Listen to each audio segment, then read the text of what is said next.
കൊല്ലവർഷം 1200 ആണ്ട് തുലാമാസം 1 തീയതി മുതൽ തുലാം 30 വരെയുള്ള, അതായത് 2024 ഒക്ടോബർ 17 തീയതി മുതൽ നവംബർ 15 വരെയുള്ള മകം, പൂരം, ഉത്രംകാൽ, ചിങ്ങക്കൂറിൽ ഉൾപ്പെട്ട നക്ഷത്രക്കാരുടെ തുലാമാസ ഫലത്തെക്കുറിച്ചാണ് ഈ വീഡിയോയിലൂടെ പറയുന്നത്.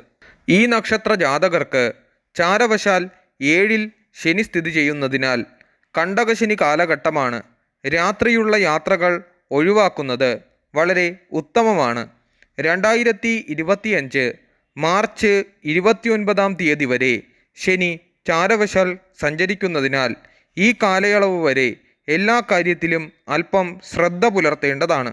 ചാരവശാൽ 10-ൽ വ്യാഴൻ നിൽക്കുന്നതിനാൽ ദൈവാധീനം ഉണ്ടാകുമെങ്കിലും കണ്ടകശനി നിലനിൽക്കുന്നത് കൊണ്ട് എല്ലാ കാര്യത്തിലും അല്പ തടസ്സമുണ്ടാകുകയും തൊഴിലിൽ സ്ഥാനക്കയറ്റവും ശമ്പള വർധനവും ഉണ്ടാകും.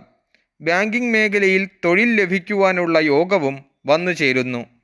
പച്ചക്കറി കച്ചവടം, പെയിൻറ് കച്ചവടം എന്നിവ ചെയ്യുന്നവർക്ക് നേട്ടമുണ്ടാകുകയും പുതിയ ബിസിനസ്സുകൾക്ക് തുടക്കം കുറിക്കുമെങ്കിലും ആദ്യകാലം അല്പതടസ്സം നേരിടുകയും 2025 മെയ് മാസത്തോടെ ലാഭം കൈവരിക്കുകയും വിദേശത്ത് പോകുവാൻ ആഗ്രഹിക്കുന്നവർക്ക് യാത്രാദി കാര്യങ്ങളിൽ മുടക്കവും ഇടയ്ക്കിടയ്ക്ക് ഭാര്യാഭർത്താക്കന്മാർക്ക് അസുഖങ്ങൾ ബാധിക്കുവാനും സാധ്യതയേറുന്നു.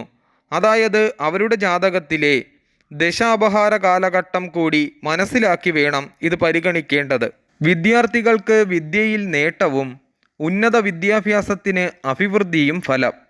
ഗവൺമെൻറ്റിൽ നിന്നും ആനുകൂല്യങ്ങൾ ലഭിക്കാത്ത ഒരു കാലഘട്ടം കൂടിയാണ് ഇക്കാലഘട്ടം. ഇടവിട്ട് നെഞ്ചുവേദനയും ഗൃഹത്തിൽ മംഗളകർമ്മങ്ങൾ നടക്കുവാനും കാലം അനുകൂലമാകുന്നു. പഴയ വീടുകൾ പുതുക്കിപ്പണിയുവാനും കാലം അനുകൂലം. സന്താനങ്ങൾക്ക് വിദ്യാദി കാര്യങ്ങൾക്കും തൊഴിൽ ലഭിക്കുവാനും കാലം അനുകൂലം. കുടുംബത്തിൽ കലഹങ്ങൾ ഉണ്ടാകുവാൻ സാധ്യതയേറുന്നു.